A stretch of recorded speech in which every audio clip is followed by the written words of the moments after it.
el que está relacionado bueno, se cumplió un año, ayer lo comentaba el propio Nicolás Maduro, de lo que fue el atentado, supuesto atentado, allí en el Paseo de los Próceres, con un dron. Dice o decía ayer Maduro que fue salvado por Dios, comentaba Maduro en el día de ayer, recordando esa fecha de un año, pero por supuesto, la verdad es que las personas que han sido detenidas y que están además en lugares que no deberían estar, porque de hecho están en recintos carcelarios dirigidos como por ejemplo la DGCIN, personas que además estarían siendo torturadas, como lo veíamos ayer en un trabajo que realizara nuestra muy querida colega Sebastiana Barraez, a quien tenemos en la línea a esta hora de la mañana. Buenos días, Sebastiana, gracias por atendernos. ¿Cómo estás? Buenos días, Sergio. Un saludo para ti y, por supuesto, para tu audiencia. Bueno, Sebastiana, estarían siendo torturadas estas personas, según lo que tú planteabas, algunas de ellas, además aisladas. Incluso veíamos que tú comentabas que una de ellas había sido hasta trasladada hasta otro centro de reclusión, como lo sería Yare, ¿no? Pues mira, hay dos cosas que voy a precisar de lo que has dicho. Una es, recordemos que lo que sucedió el 4 de agosto del año pasado, una de las suspicacias que tuvo fue que precisamente ocurrió en la avenida Bolívar, no en el Paseo de los Próceres. Perdóname, tienes razón, discúlpame. Sí, y fue digamos, un indicio de la cantidad de cosas que rodearon a este evento y las sospechas que hubo en relación a él. Hay muchas personas detenidas, pero especialmente yo creo que ahí se utilizó ese evento para involucrar a varios oficiales de la Fuerza Armada y detuvieron como los autores materiales del hecho a un grupo de muchachos, entre los cuales está ese joven del trabajo de ayer, José Alberto Bracho, ¿cierto? que por cierto debo pedirle excusas a mis lectores porque la DGCIN, como es su característica, nuevamente volvió a mentir y José Alberto Bracho no fue trasladado allá de 3, sigue en los sótanos de la DGCIN. Ok. Y aun cuando a su abogado le aseguraron que este joven había sido trasladado durante la semana pasada, se lo dijeron en la propia DGCIN cuando él se presentó a la visita de los días miércoles, nuevamente insistiendo porque hay una cosa que ha ocurrido terrible con este grupo de muchachos. Eran muchachos de los llamados de la resistencia, y es que, bueno, pues nadie se ocupa de ellos. Sí. Es decir, aquí hay unas figuras relacionadas con estos casos, que son algunos generales, algunos coroneles, está el caso de Requesén, que sí han sido noticia durante este año, pero esos muchachos de la resistencia, de ellos nadie se ha ocupado. Allí apareció un grupo que se llamaba los soldados de franela, y este grupo sencillamente no se sabe quiénes son, gente anónima, pero pues la situación ha sido realmente terrible para los que se encuentran en las condiciones en las cuales están ahorita estos muchachos, que fueron torturados, que no se saben incluso algunos dónde están. Hay familiares, por ejemplo, supe que ayer por fin el papá de uno de los muchachos lo visitó por primera vez durante todo el año. ¿Pudo visitarlo? Pudo visitarlo. O sea, no lo había hecho, no lo había hecho porque lo tenía prohibido, o porque no había... o sea, vas allá de eso. Te explico un caso con estos muchachos. Ellos viven, la mayoría de ellos, o ellos viven en el interior del país, vivían en el interior del país. Sí. Me explico, en zonas como Zulia, como Táchira, como Lara, y son personas de muy bajos recursos económicos. Ok. Entonces, si ya le es difícil a los que viven en la capital poder ir a la Tejecino, a Ramo Verde, imagínate lo que significa la gente que vive en el interior del país, que muchas veces trasladarse a la capital sin transporte, sin efectivo, además de eso porque ni siquiera tienen la seguridad de poder ser recibidos en las visitas, porque las visitas las asignan y las quitan a capricho. Entonces, esta situación ha sido realmente bien dura para estos muchachos que se encuentran detenidos en diferentes recintos carcelarios. Ahora, Sebastiana, pudiéramos aseverar, es que no sé realmente si uno llega a visualizar que este atentado fue real o no.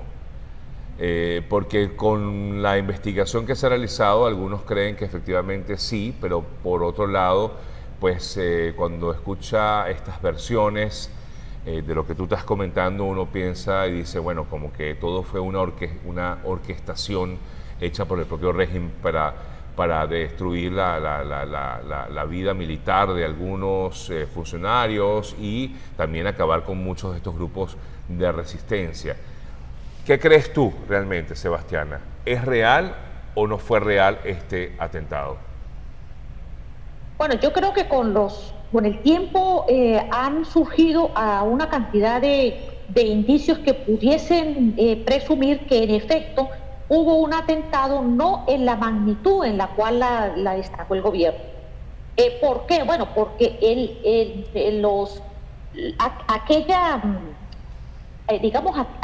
aquella declaración que dio Nicolás Maduro y Jorge Rodríguez, sí, así como el ministro Néstor Reverol, casi inmediatamente después de los hechos hablaba de la implicación de,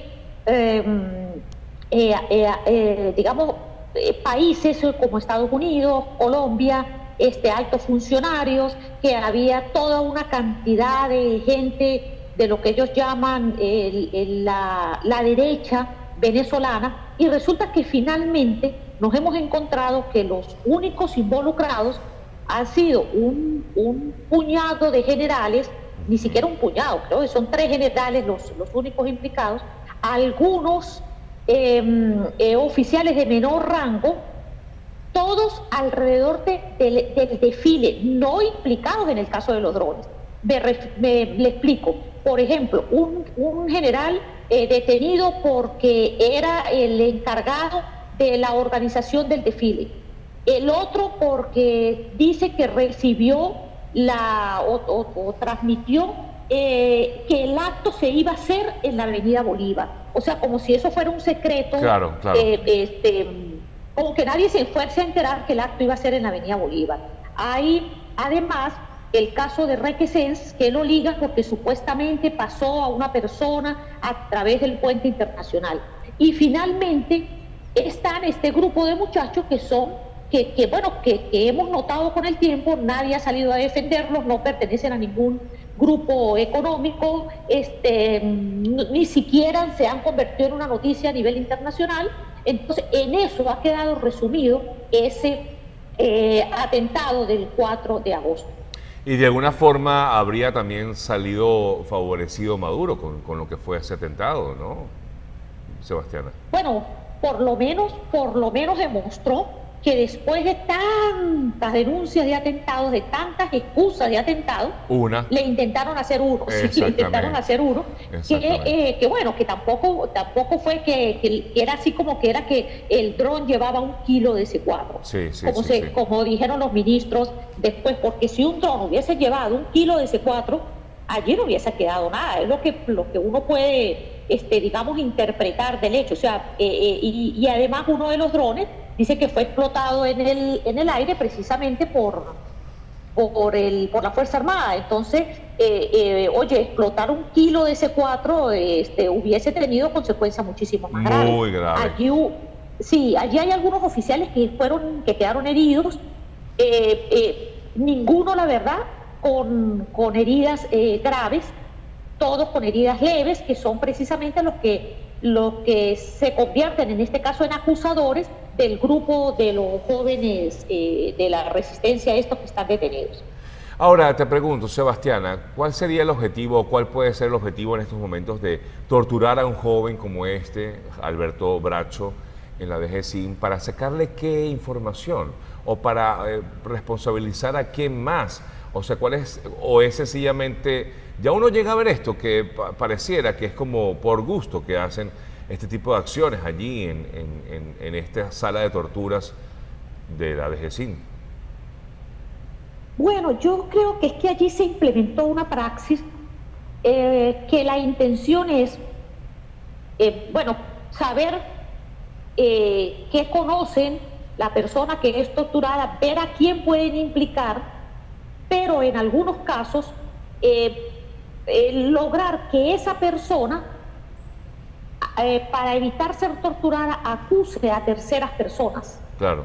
Entonces se convierte en una especie de testigo y de espiral. Sí, de testigo de una figura desde el punto de vista legal, para señalar que, por ejemplo, tal diputado está implicado, tal dirigente político, o no sé, o cualquier figura, incluso cualquier militar. Así es. Eso lo han usado mucho, y de hecho nosotros, yo he revisado algunas de las denuncias que aparecen contra algunos militares, y resulta que casi todas las denuncias solamente están sustentadas en una débil acta policial elaborada por algunos funcionarios de la DGCIN sin ningún tipo de prueba. Es decir, ahí dicen cosas como demostrados los hechos luego de una ardua investigación, pero cuando tú vas a ver en qué consiste la ardua investigación, no hay nada. Todo se basa en lo que le han logrado sacar a punta de tortura o convertir a una persona en una ficha sencillamente para denunciar a otro. Pero no hay pruebas convincentes en relación con este caso. Bueno, me enteré, por ejemplo, que varios de los muchachos que permanecen detenidos por el caso de los drones, pues sencillamente admitieron la culpabilidad porque quien los asistió en el tribunal fue un abogado defensor público que les recomendó allí, a algunos muchachos muy jóvenes, claro, les recomendó que se declararan culpables para evitar que así iban a salir rápido y que se les podía conseguir un beneficio. Me imagino, claro. Y resulta que este abogado fue además un juez que fue el que llevó que fue el juez acusador del diputado Mazzuco. Es decir, que es un abogado incondicional del gobierno, que además influyó, asesoró de manera premeditada a los jóvenes para que se declararan culpables, y resulta que no solamente es que no recibieron ningún beneficio, sino que además fueron torturados durante muchos días, incomunicados, y muchos de ellos, incluso durante mucho tiempo, no se sabían ni siquiera dónde estaban y no le daban información a su familia. Así es. Sebastiana, como siempre, muchas gracias. Te seguimos, estaremos pendientes de tu trabajo, y gracias por todo este trabajo de investigación que realizas, que pueden leerlo, entre otros medios, en infobae.com. Un fuerte abrazo, Sebastiana. Gracias. Un abrazo para ti, Sergio, y para los oyentes. Así es. Bien, amigas, amigos, son las 8:50 de la mañana. Nos toca hacer una pequeña pausa y en breve seguimos con más de nuestro programa del día de hoy. Ya venimos.